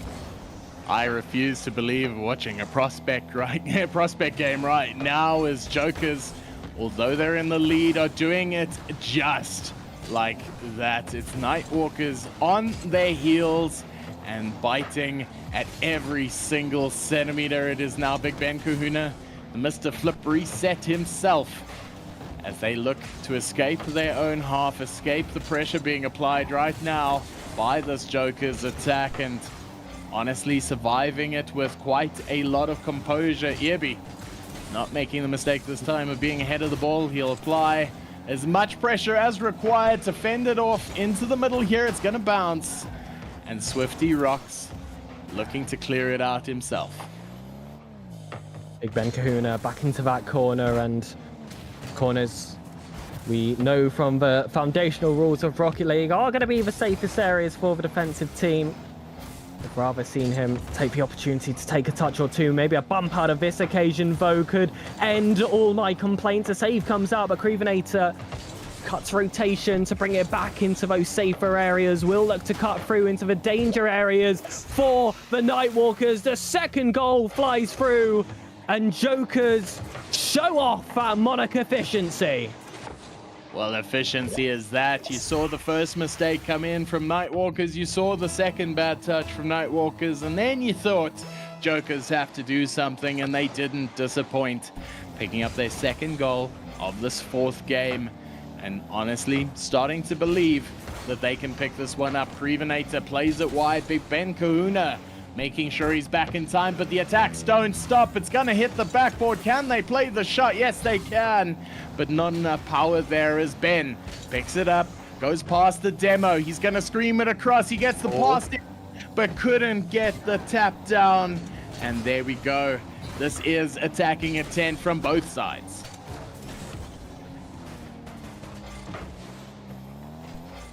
That is a heartbreaking opportunity for Nightwalkers. Their time is running out. They're in the wrong half of the pitch. That 30-second call is going to be on their screens. It's ball across here, trying to find Black, and it's still not enough. It's a emergency call here for Nightwalkers, but for Jokers, this is going to be the longest 20 seconds of the season so far. Still, though, every second passing favoring this Monarch roster. It looks like the second draw of the day. Nightwalkers have fought valiantly, but Jokers step up at the final stretch. Man, I love this so much. This is the second time this evening that we've been treated to a 2-game apiece draw. And so, Pig, this has been absolutely fantastic, Rocket League. It was a great display of Prospect, Rocket League, and we're not done yet. So, very well played to both teams there. Sadly, none of them could pick up the result that they wanted, but ultimately they must be happy with the result that they scored. Both quality outfits coming out tonight, and neither doing enough to prove they were better than the other. So, a dead heat it shall remain, and our second draw of the night it shall be. Yeah, it was another exciting draw as well. Again, I don't want people to just be looking at the results of all of today's on-stream games that haven't even watched it and said, oh gosh, I'm glad I missed that one, because you wouldn't have seen that amazing goal off the backboard. You wouldn't have seen these immense overtimes that would have come through, games where the 7th goal was the decider. You don't want to miss any of that action. That's why you've got to stick around. That's why you've got to follow the RSC SSA Twitch stream with those notifications on, because it's like this every week, ladies and gentlemen. There's just something about SSA that loves to deliver every time. Honestly, it does. And for the third time this evening, we're going to be delivering, hopefully, what appears to be an absolute clanger here. So Pig, you're going to be carrying on this next one with Tenvo, and I get to retire back to my hosting duties. So take a little bit of water in there as we sort this one out. We're heading straight into the third fixture of the evening. We're heading back to Elite, and it's going to be an absolutely fantastic one. So, having a look here, I just want to thank our sponsors once again, Genisus Extreme, for being the absolute goats of the evening, bringing to us this broadcast, bringing in the silky smooth production, as they always do. And next on, just want to say a little bit of a thank you to Nearstream for being our prize sponsor for the LAN and for the season going forward. They are the ones behind the cams. They are the cams themselves, and they are the GOATs as well. And finally, speaking of GOATs, our prize pool sponsor, our principal sponsor, Slayer Energy, they have supplied the entire prize pool for RSC Season 4 and should be applauded to it. If you want to raise even more prize pool money, please feel free to go straight to their online shop, pick up our branded can of GG's Gamer Serum, and for every box sold, $50 goes straight into the prize pool. So let's get down to action. Let me welcome in my fellow caster for the evening. It turns out I'm going to be shifted in once more. It is Tristan. Welcome in, brother. Oh, it's so good to be here. First time actually casting on this amazing game. We've been playing it for so many years and actually haven't been able to step foot in the waters, but glad to be here tonight on RSC. I'm very keen to see what the boys can do out on field tonight. Well, you're going to be in for an absolute treat indeed. The game that we're going to be casting tonight is an elite game, and that is going to be between, show us here quickly, Mr. Production Man. It is going to be Ox Gaming Oryx versus Cosmico Luna. And having a look at both of these teams, they are looking good for it. So, Tristan, I know you haven't cast Rocket League before, but this is going to be a banger of a game. So Oryx currently in 4th position, Luna in 5th, both with a win, both with a loss, and honestly 1 goal separating them in goals scored, so you could not get a closer fixture even if you tried. Yeah, absolutely. I mean, even with this being an elite, obviously knowing from previous now that elite is the 2nd highest, and I've seen Cosmico a couple of times, you know, out on stage. Actually haven't seen Ox before, but obviously I'm still relatively new to the scene. They're also probably quite big, but like you say, still looking to see what they can do in this game. Very interesting what they're going to be playing at, and just in general, the game of Rocket League can scale any way as we know it. Every single player has got their different diversity of skills, and so we're gonna have to see who can play it as well as much as they can tonight, and who can play best tonight out on the field. Let's just have a look at the rosters here quickly. For Oryx, you've got Sonic, Clerks, Tim Tam, and Color Cold the captain. Clerks being in Prospect last season, completely skipping the tier of rivals, smacking straight smack bam into Elite, joining Tim Tam and Sonic. Honestly, top tier class. And Color Cold, the coach of Grey Bloom. So who needs a coach when you've got it in house? And on the other side, on Luna's side, on Cosmico's side, you got Ford Hilux in the captain's seat, Tristan, Ryan Senpai, and Flaming Hot Dorito rounding out both of those teams. So I'm not going to force you into a prediction, Tristan. Have you played with any of these players before? Unfortunately not. I'm not that good. I was making a joke with production that in order for me to join this, they'd probably need to create a division below Prospect. And then maybe I could be considered for this, but no, definitely haven't played with any of these guys before. I have seen a couple of names around the block, so super keen to see what they can do tonight. And man, what I can say is I'm loving the name creativity over here. We've got some Flaming Hot Doritos out on the field tonight. That's going to be a cool one to watch. So yeah, definitely keen to see what the boys can do. So Flaming Hot Dorito rounding it up with Forward Hilux. If they appear on the field at the same time, they are destined for victory, according to you. So I think that is a fair decider. It looks like Tristan's picking up Luna as the favorite, so I'll pick Oryx to take it. And given the fact that we've seen two ties so far in this evening, I would not be surprised to see it go tie once more. But let's not keep you waiting any longer. This is the 3rd game of the evening. We're back to Elite. We're back for some action, and it starts right here, right now. Yeah, absolutely. We're going to be seeing it soon. And the drivers in their cars are ready to take it for the first game. You have 5 minutes in, and just going on. Ford Hilux already chasing down on that ball. Tim Tam and Tristan going up, trying to find the space up in the air right now. Good save from Ryan Senpai out in the field, manages to get it cleared towards the mid-pack now of the field, and it's a pass towards Ford Hilux. Nice little flick in the air. It's a double bait for him. Ford Hilux, almost an incredible goal there coming into the first 20 seconds of this game. And now seeing Color Cold passes it on to his teammates. Almost an interception there for Tristan as he tries to find it around the rest of the field over here. Ryan Senpai passes towards the middle, and it could get dangerous over here. Ford Hilux receives it and getting dangerously close to that goal. Ford Hilux takes it for the first goal for Luna with just over 30 seconds into the first game. Well, very good pressure being applied there. Sonic trying to get it out, but Ford Hilux says no. With that limitless goal explosion, he did it in style. Luna have picked up the opening goal, and Cosmico are aiming for the stars. So, off the bat, Oryx find themselves on the back foot. They're applying some early pressure. It's going to hit the backboard. Color Cold playing the shot down, but cleared away. Tim Tam now putting it back straight into the corner. The pressure being applied is mounting, and they will be happy to do so. Being very generous with their timing. Banger of a shot comes in, but it goes wide. And Color Cold happy to take this on the corner. He has no boost. He passes down to Tim Tam, and for the third consecutive time, they're not getting it out here. It's going wide across, and Sonic couldn't make it count, but still not out yet. Tim Tam getting faked out on the line, tries to get the redirect, and they're clear. This could be dangerous, but tapped out by Color Cold. Absolutely mega save there, up in the air with the aerial save. It was huge as it was really starting to lean towards the goal there. And now for Ryan Senpai just towards the back, he's really going to want to try and clear this as fast as possible. Takes it to the air as he sees multiple of the rest of the players on the bottom of the pitch over here. It's a pass to Tristan on the left side of the field, bouncing towards the mid.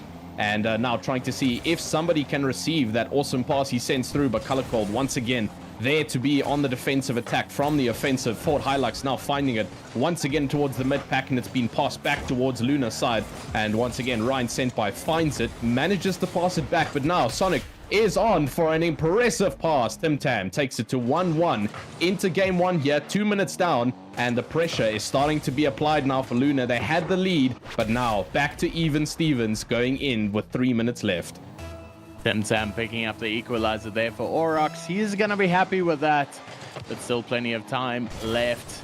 So they will not rest on their laurels. They will not rest on their Oryx as Ford Hilux plays it to the side. Tristan now gets the touch. He tries to get the pre-jump read, but not quite there as Sonic does that dicey thing where you play it across your own goal, which we advise you never to do. But when you're skilled enough like Sonic, do whatever the hell you want, because Tim Tam now gets the pass down. That is going to be a mistake, but saved away by Captain Courageous himself, Color Cold, as he attempts to flick it out of danger. And so far, Oryx have averted it. Yeah, Oryx have really started to come back now because Tim Tam's already back on the offense.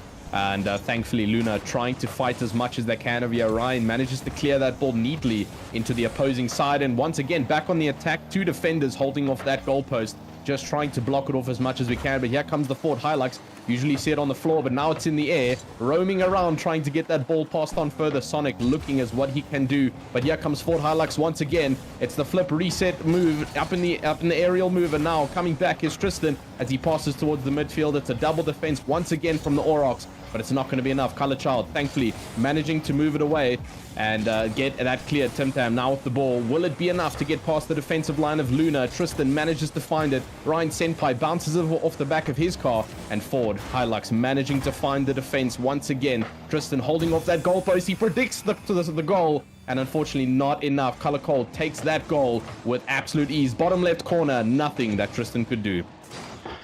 Tristan getting the touch, but feeds it right into the bottom left, like you said there.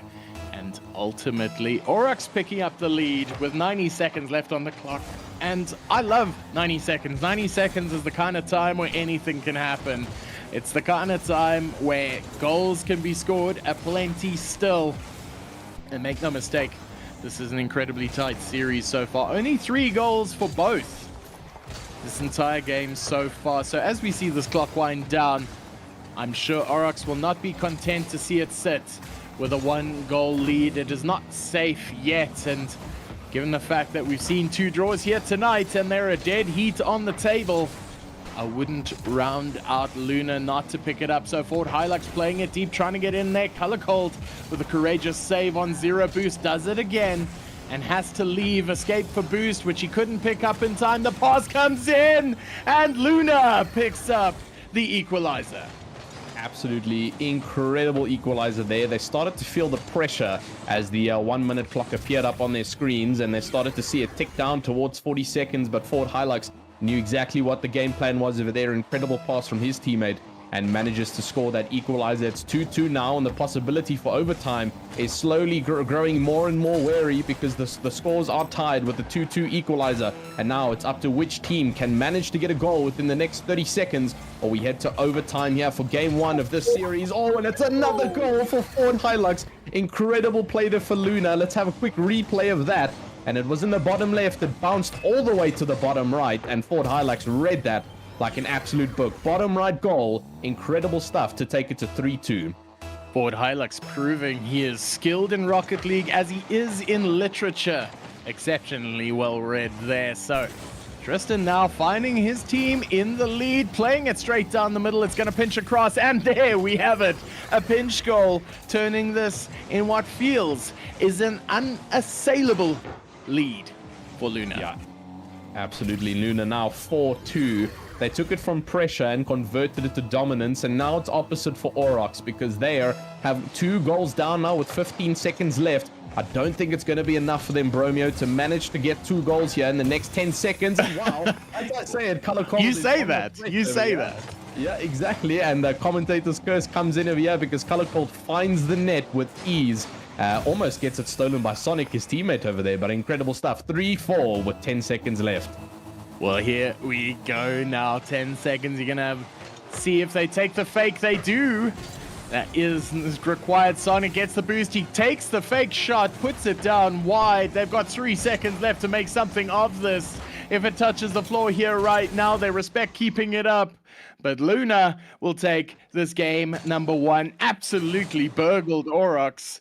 And here you have it. So, Tristan, welcome yourself to Top Flight Rocket League. So, you've witnessed your first game. We've still got 3 more to come. How are you feeling? Well, I mean, I've seen what these guys can do now. It seems like they like to listen to what we have to say because they're really starting to fight hard.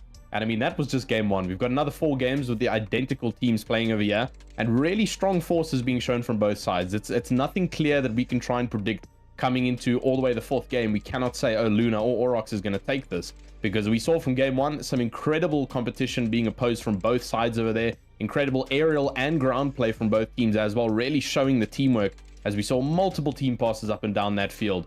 And so we're willing to see it again now. Game 2, it's really going to be interesting, but can Aurochs take this to 1-1 in this 4-game series? Well, it's been a game and a half indeed, and we're going to hop on this as the day goes on. There has been 2 draws so far. So in this game number 1, we saw a Luna victory. So if the playbook has anything to say about it as we head now into game number 2, it is something that Aurochs will be favored to take. They are still tie on the table. The goals are as close as they've ever been. And honestly, we're in for a game number 2. So we're going to hit the field right now. We're just waiting for the players to ready up. And then we will kick right off. It's been a fantastic game so far for both of these teams. Both very resolute on defense. Color Cold doing the most with the saves from the back. But is it going to be enough this time to pick up the victory for Aurochs in this game number 2?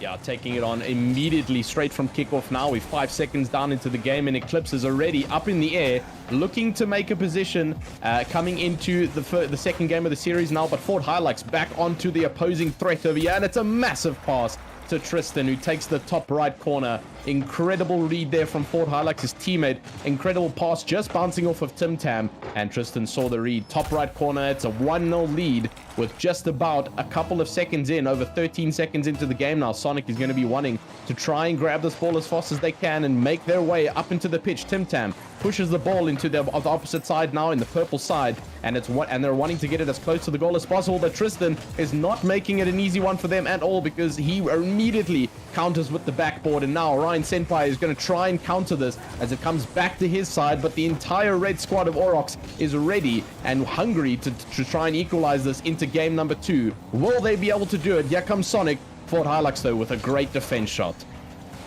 Pinch there, it's going to go backwards. Eclipse, that is Clerks, playing now Prospect last season and jumping straight into elite action, really bringing out the big guns here.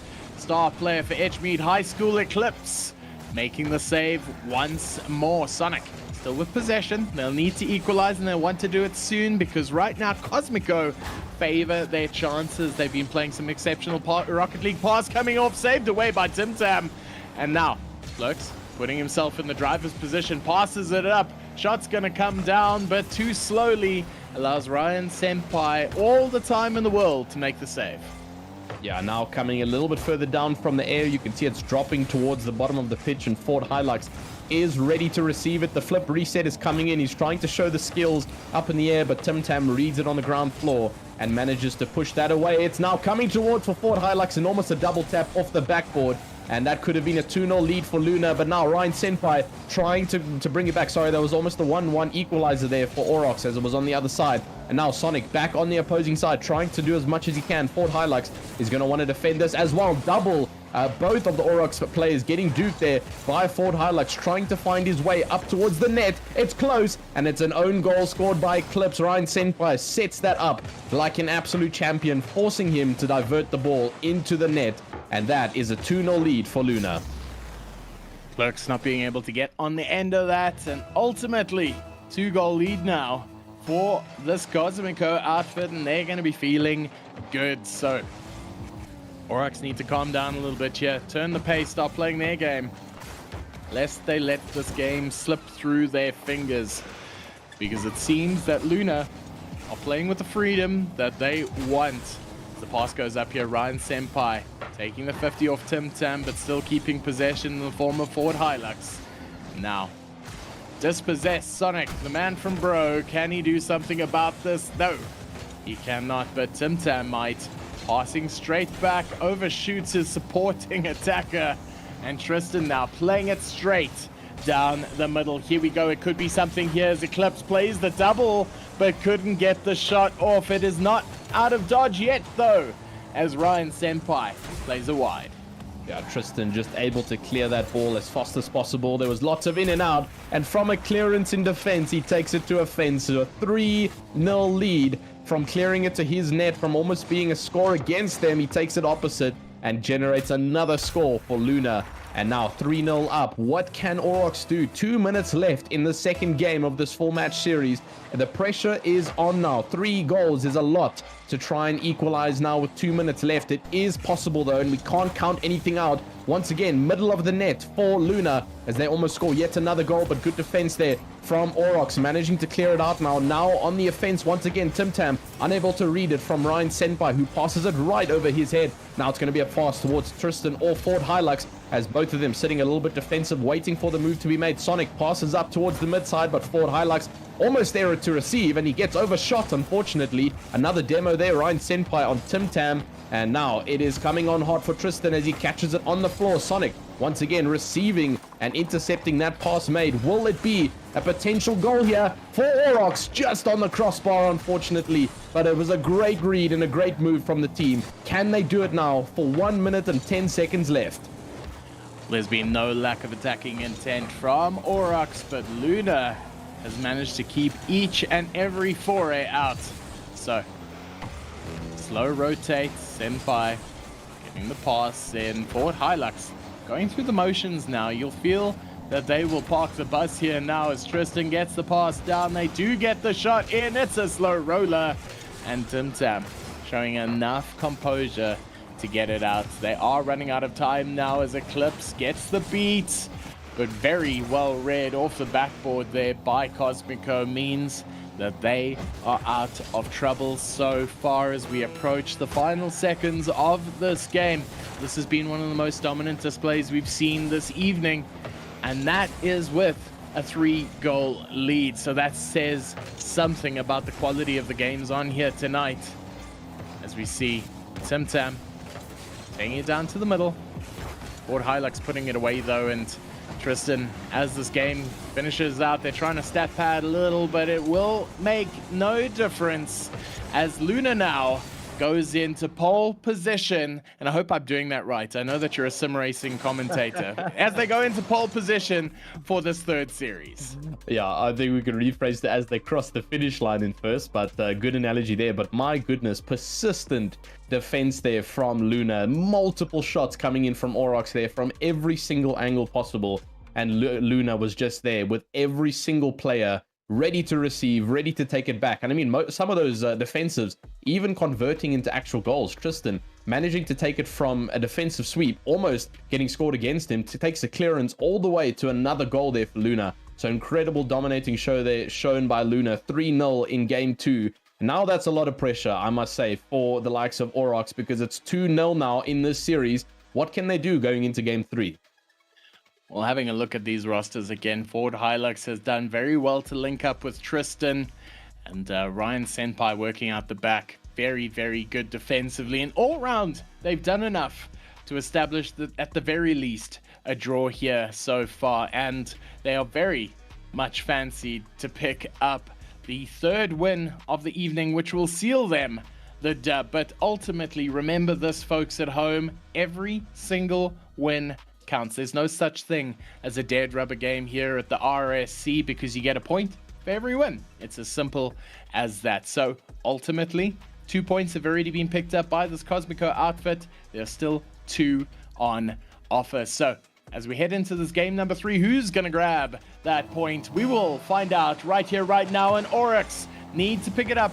They need to pick it up here now.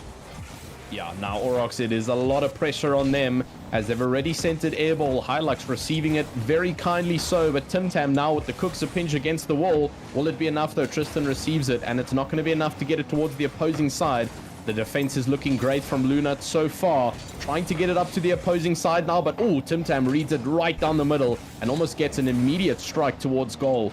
Unfortunately, just being blocked off there by one of the Luna players over there, but now towards their goal. Once again, Fort Hilux is ready to receive and read, and Ryan actually reading that pass from Color Cold, not able to get it past the defensive line of Luna. Once again, it's up in the air by their goal, and it's getting a little bit dangerous, but Color Cold manages to push it out away. Ryan Senpai, good read though from him, and Tristan and Fort Hilux will be looking to receive and pass as they can. Color Cold is going to look to make this pass. It's not going to be enough though, because Fort Hilux is there once again to receive.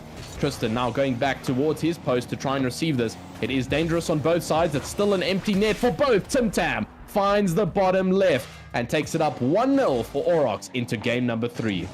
The portents are looking good for the cattle as Aurochs pick up the first goal of this game, and after a minute of incessant attack, they finally pick it up on the edge of a Tim Tam shot. So they will be happy now to pick up their first goal. They will not sit on their laurels. They will not rest on them. They will not lounge on them, because one goal is nothing against this Luna outfit, who is so good on attack. So can they do something with it, or is Ryan Senpai going to get a clanger of a shot? Fended away immediately by Tim Tam, but not out of the woods yet. Tristan takes the 50, but Color Cold doing enough to relieve the pressure.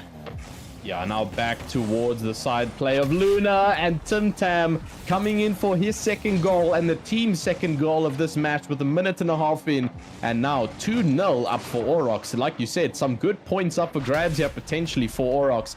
And now 2-0 lead. This is going to be a good little bit of pressure relief for them. The pressure is reapplied now on the purple team of Luna, and they're going to have to try and make their way back, because Fort Hilux already looking to receive and make their way once again in their defensive side, as looks like Aurochs really trying their hardest this time around to get that ball as fast as possible out of their half and make it as aggressive as possible of a play as possible. But now Sonic has gone defensive once again, because Fort Hilux is looking for the absolute hunger that he's providing right now. Tristan is trying to massive save there from Tristan on the backside, just narrowly avoiding that ball.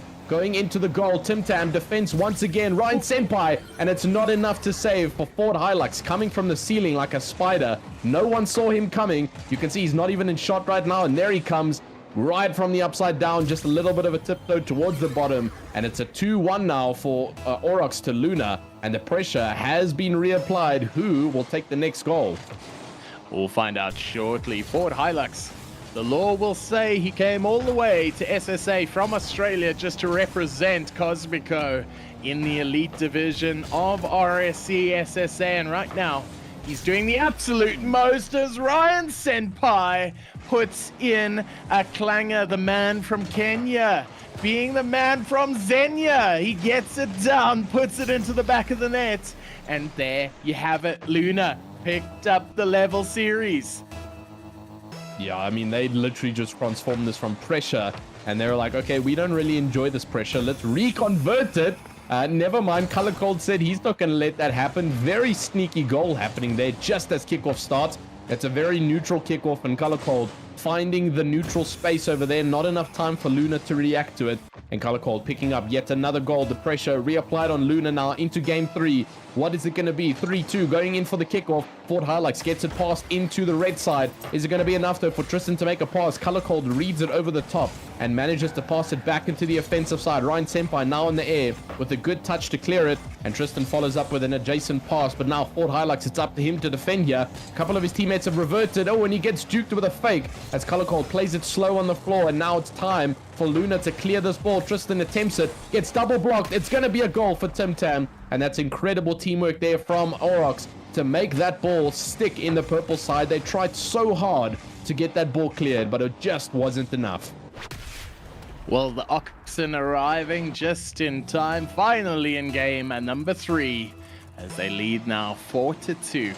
Luna have some catching up to do, and they might do just that. Straight off the kickoff, Forward Hilux doing the damage, and redirected straight off the kickoff. Hits the backboard, boom, into the back of the net. So we still have a game. There's only a 1-goal separator. Every time the Aurochs take a lead, it's reduced almost immediately by Luna. Yeah, they definitely seem keen to try and keep this as even as possible, or flip how the results are looking right now. Luna looking to take a 3rd win potentially here. They're hungry for it. It's not enough though, because Tim Tam in the goal line ready to take that back. Now back to Tristan trying to revert it away from his goal. You can see him doing some aerial movement to try and revert that ball backwards. It's not going to be enough though, because Color Cold is ready on the back line to pass it away. And now to Sonic to bounce it off onto the wall. Will it be a read though from one of his teammates? Back to the back wall now of Aurochs' goal. Can Luna capitalize ball position? Not enough though, as Tim Tam is ready to collect, and now wanting to get this ball cleared as fast as possible. Tristan bouncing it back off the back wall towards the Luna goal. Thankfully Ryan managing to pass it off to the left side. Ford Hilux reads it neatly. It's a pass for Tristan. Is it going to be enough though? Unfortunately getting blocked off by Tim Tam, but once again in the middle line of this goal, Ryan Senpai looking to read as much as he can over here. Passes it mid, no one's there to defend, and unfortunately very close comes. Oh my goodness, massive defense from Aurochs to keep that ball in play. They kept the lead now, 1 minute left on the clock. They're going to be happy with their defense so far, and the only thing I'm not happy with this game so far is somebody is literally making that horse engine noise, and it might be it. Color Cold pushing it wide, so the clip-clops coming from the Aurochs, I'm sure. And it's just a play to apply that psychic damage. I am 100% of it as Ford Hilux gets the touch, gets the pass. It's going wide, and just like that, we're approaching the final stage of this game now. Shot coming in immediately, but it's errant. Ford Hilux not having the radar, had the power though, as they retreat now into their own half for the final stanza of this fixture. It's gonna go in. Tim Tam picking up the 2-goal lead.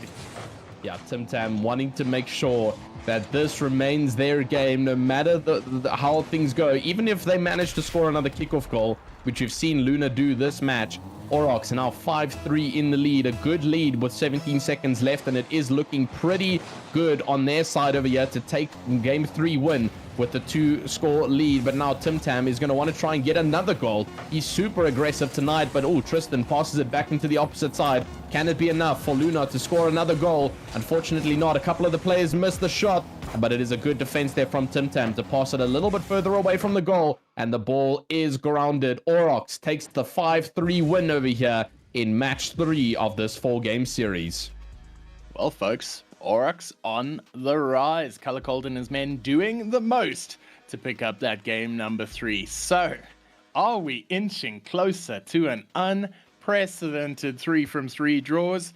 We don't know. But there's one thing separating that, and that is one last game. Tristan, what are you feeling?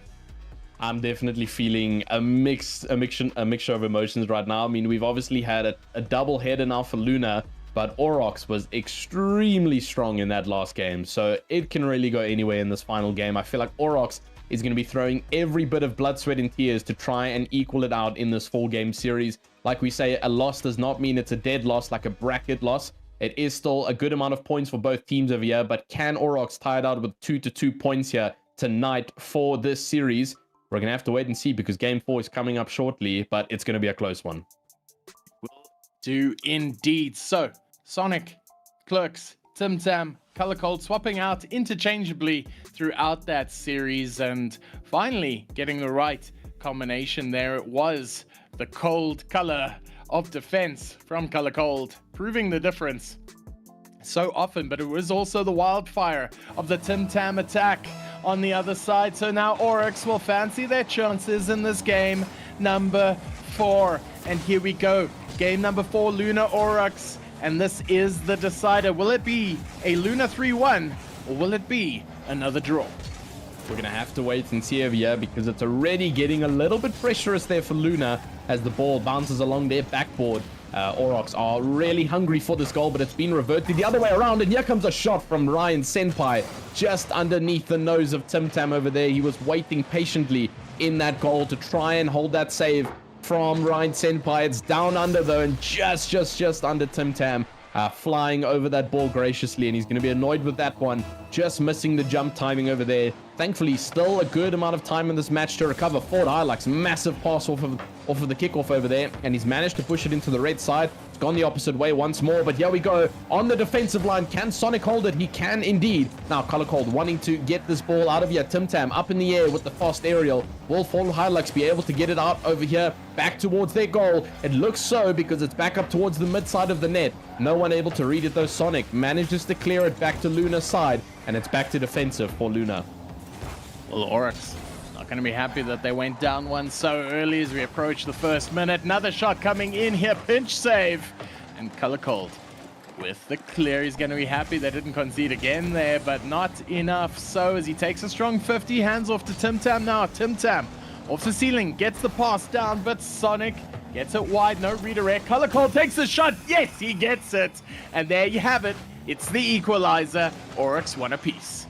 Yeah, Aurochs are wanting to stay in this game as much as possibly can. They've got the first score in the previous game, but they are still one down from being tied with Luna in this 4-match series, wanting to keep it even now. And the equalizer has been set with 1 minute and 15 seconds into this game. Still a good amount of time to play though, and it's all going to come down to who can manage it for these next 3 or so minutes, because the ball's already in Luna's side. Thankfully, managing to clear it now. TimTam is wanting to get this ball right out of here. It's getting dangerously close to his goal. Sonic manages to pass it off wide, and Tristan reading it off of the top of his head. He saw the flick incoming and acted extremely fast. Ryan Senpai up in the air though with an incredible save. And TimTam had a massive shot on goal over there. Fort Hilux with a good double tap manages to duke one of the Aurochs players. And now it's up to the defensive line for Aurochs, because Luna are back on the attack. It's up in the air for Tristan. Can he double tap it? And it just overshoots the left side of the goal. Almost another lead for the likes of Luna. Well, 3 minutes left on the clock. It is a dead heat so far. It is all tied. It's all squared up. And there's nothing in between these two teams as Ford Hilux needs to play at center. TimTam happy to play it up. Buys his team some time to reset, revert as Tristan tries to get the shot in. Ford Hilux, ever present, hunting. Color Cold without boost, elects to hand it off to Sonic. Sonic, very happy to take that one up. And right now, it is anyone's game. A zinger coming in. It's going to hit the backboard. It's going to fall down. Faked in. Ryan Senpai now taking the shot, and Color Cold with the save. And just like that, the favor is returned with interest as Color Cold now with the possession, and now open goal. plays it up, uses his boost advantage to go over. Now he goes under, and Sonic picks up the second goal for Oryx. Such a very complicated play coming in from Oryx, but it worked phenomenally. They had a massive open goal. They could have just shot it like normal, but I think it would have been blocked off from Luna. Instead, taking it to the ceiling, unreadable as of yet, and Sonic manages to find the floor over there, boosting the ball into the bottom of the goal, and an incredible lead now for Oryx. It's going to be a second one almost there for Luna, as they try and even it out now. Tristan's going to receive this one with Sonic pressing on hot. He manages to kill he manages to demo one of the goalkeepers, and another one for Fort Hilux, now taking it on to Sonics. But now Tim Tam on the attack. Will it be enough? Fort Hilux manages to clear it out. Tristan's going to be in possession of the ball, but Color Cold is there to block that clearance. And now it is a very pressed moment over here in the purple side, because Tim Tam once again passing it up towards the net. Ryan Senpai ready to block it off. It's a 50-50 there for Color Cold. And back on the attack now is the likes of Oryx on Luna. And they're feeling extremely pressured right now in the purple side of the goal. It's going towards the net.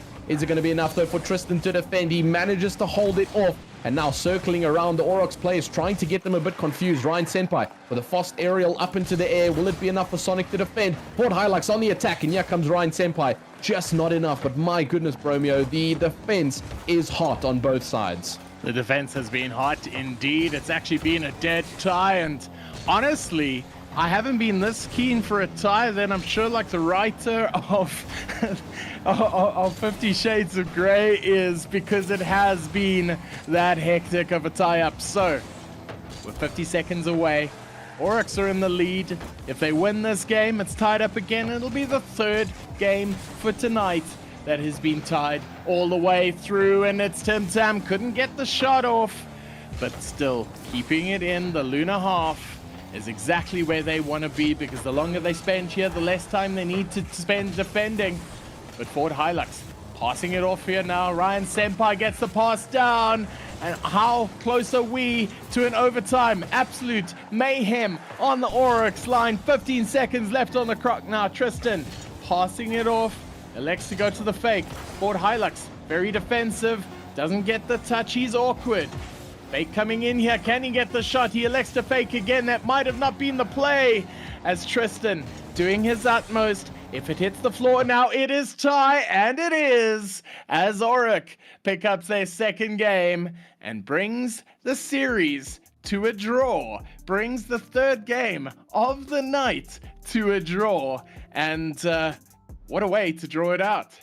I mean, I said it could go any way there. I mean, obviously, Luna carried the dominance in the first two games, but Oryx were hungry to even it out over there. They did so, and they denied the second goal over there for Luna to bring it to overtime. Fortunately enough for them, that is the second game won. It's a 2-2 tie coming into this series. An incredible work from both teams, but my goodness, that is some of the best defense I've seen in Rocket League watching history. I mean, look, I'm no big watcher. I haven't seen much yet, but that was some incredible stuff to watch for the defensive lineup. The offense was also pretty insane from both sides, but overall, very, very interesting gameplay from both sides. Very interesting indeed. And what a night for Rocket League it has been so far. So Tristan, just rounding off your thoughts on this game. What did you think? You know, you're going to be back? Going to cast them all? 100%. I'll definitely be back. It's a really nice feeling in the nice 5-minute short bursts, getting so much action. And obviously we know Rocket League, it's that incredibly fast-paced game. You have to be on your feet to know what's going on, because 1 minute the ball's on the floor, the next it's on the walls, the next it's on the ceiling, and the next it's in the back of a net. You don't really know what's going on unless you keep your eyes peeled, which is definitely what we're going to be doing next time. So I'll be here again, because that was fantastic. Well, there you have it, Tristan. Thank you so much for joining us tonight. That is going to be us now as we draw to the end of the show. So, just a final thank you for our sponsors, Genisus Extreme. Obviously, the boys in the back doing the most. Moving on next, straight on through to Nearstream, our cam sponsors, which for LAN is coming very soon. You're going to meet the Genisus Extreme boys right there in action. You're going to meet the Nearstream boys right there in action. And you're going to meet all of us. But ultimately, none of this would be possible at all without Slayer Energy, who have so graciously sponsored the prize pool, currently sitting at 17,000 Rand. So, I want to talk about LAN. I want to talk about all the things. The LAN is going to be held on the 4th of October in PRG Stellenbosch. It is going to be called Stellenbosch now. And if you watched the podcast, you'll understand why. If you didn't, the VOD is up. Make sure to watch it. But there you have it. 4th of October in Stellenbosch, PRG, Paul Riss Gymnasium. That's where it's going to be. So come down, play some Rocket League with us. You don't have to be signed up, but being signed up helps, and meet a bit of the community. So ultimately, just want to say a thank you to Sir Pegasus for casting with me. A little thank you through to Tenvo, Tristan Herbert for casting with me as well, and obviously the boys at the back, Daniel Costello, and a little deploy action there as well. I'm never sure about them, but they do their thing too. So again, thanks so much for joining in, chat. This week 3, this will round up our week 3 action. It's been a night of draws, but each and every game has been spectacular. I hope you enjoyed it tonight. I am the Bromeo, and we'll catch you boys next week. Peace out.